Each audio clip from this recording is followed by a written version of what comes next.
So Arsenal fans, let's talk.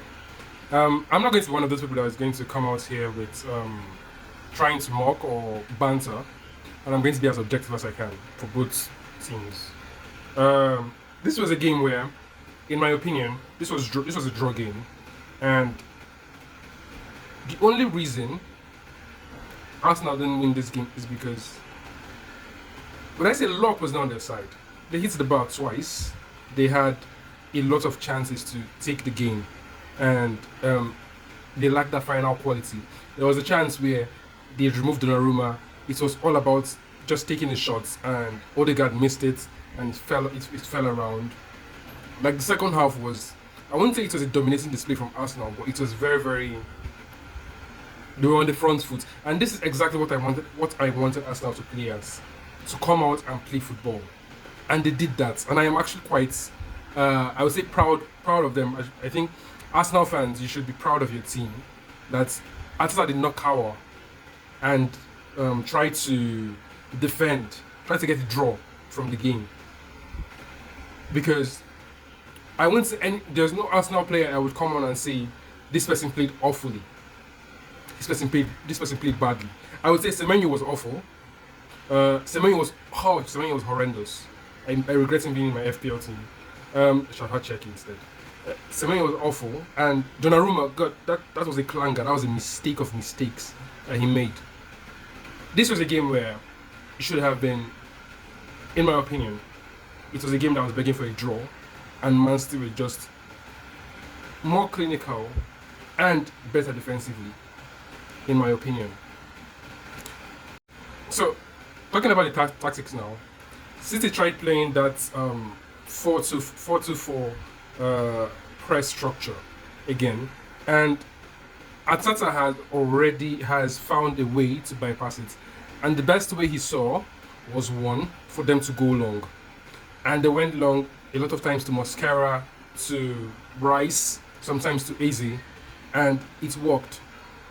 And then when City saw the press structure was no longer working, they switched to actually pushing up and pressing the Arsenal players directly in the back line.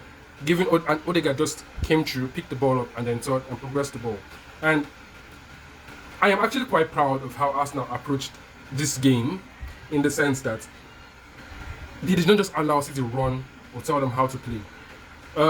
But City's goal from Cherky was basically, I think that was an easy mistake, not really, but it was an aerial ball. Easy lost the ball dropped Cherky. Either did not follow up, but there were two Arsenal players in front of Cherky, and Cherky just slid past both of them, got the goal.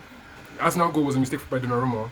The next City goal was literally O'Reilly getting that space again and drifting into the box to create a chance. Literally, that boy has become so good at being the extra man, that extra lockpick that Guardiola needs in ball progression.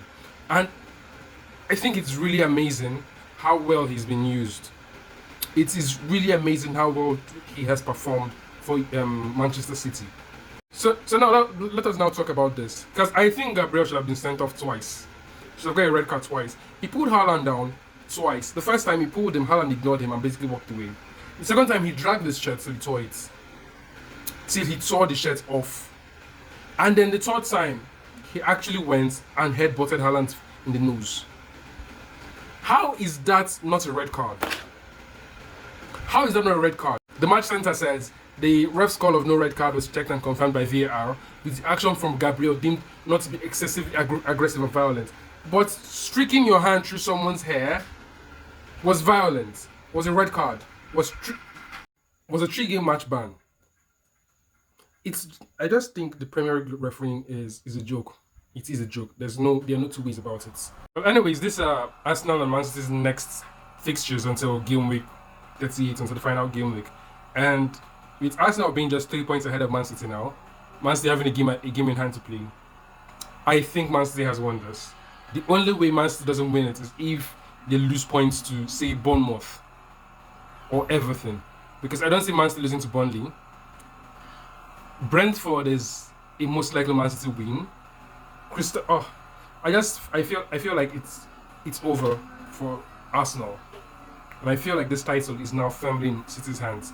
Goal difference is down to 1. I just feel like this was Arsenal's chance to hold this title, and it's been squandered. But anyways, it's a good game. I don't think.